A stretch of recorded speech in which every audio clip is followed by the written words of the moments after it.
যে গভর্নর সে স্পষ্টভাবে একজন লোন ডিফল্টার ছিল।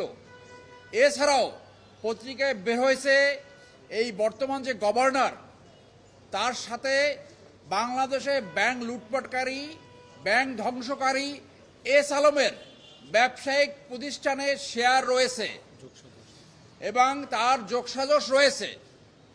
ধারণা করা হয় এস আলম ম্যানিপুলেট করে তাকে এইখানে গভর্নর হিসেবে নিয়োগ করতে সমর্থ হয়েছে। 5ই আগস্টের পরে এই ধরনের নিয়োগ জনগণ প্রত্যাখ্যান করেছে। আপনারা সোশ্যাল মিডিয়া এবং পেপার পত্রিকায় বিভিন্ন ধরনের আলোচনা, সমালোচনা এবং পর্যালোচনা দেখেছেন। সাধারণ মানুষ এটাকে ভালোভাবে নেয়নি।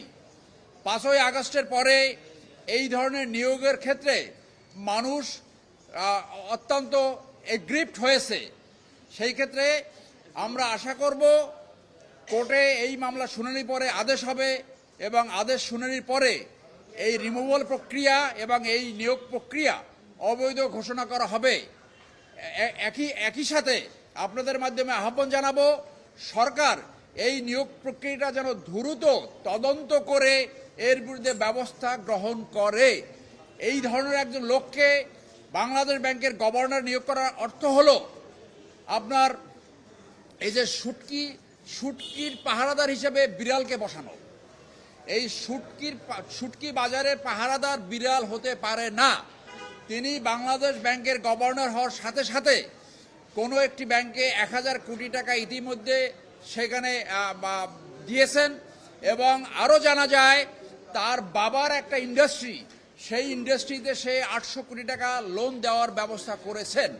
সেই জন্য আমি আবারও বলবো সরকারের উচিত হবে দ্রুত কিভাবে তার মতো একটা লোক বাংলাদেশ ব্যাংকের গভর্নর হলো এবং এই কথাগুলো যদি সত্য হয় সরকারের উচিত হবে ইমিডিয়েটলি তাকে এখান থেকে সরিয়ে যোগ্য, দক্ষ এবং অত্যন্ত অনেস্ট এবং জনগণের কাছে গ্রহণযোগ্য এই ধরনের একজন লোককে বাংলাদেশ ব্যাংকের গভর্নর হিসেবে নিয়োগ করা।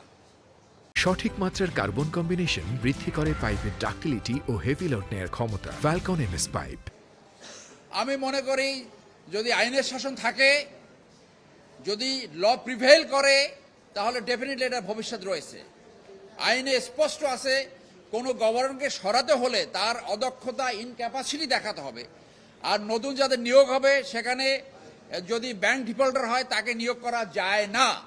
সেই ক্ষেত্রে কিভাবে এই ধরনের একজন লোক যে বাংলাদেশের ফিনান্সিয়াল রেগুলেটর, যে ব্যাংকের বাংলাদেশের অর্থনৈতিক পলিসি নিয়ন্ত্রণ করবে, চাপ সহ্য করার ক্ষমতা থাকতে হবে।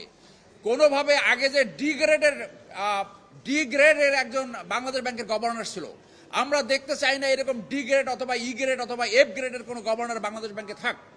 বাংলাদেশ পুনর্গঠনের যে সুযোগ আসছে 5ই আগস্টের পরে, সেই সুযোগটা আমাদের কাজে লাগাতে হবে এবং এইটা এই সরকারের দায়িত্ব।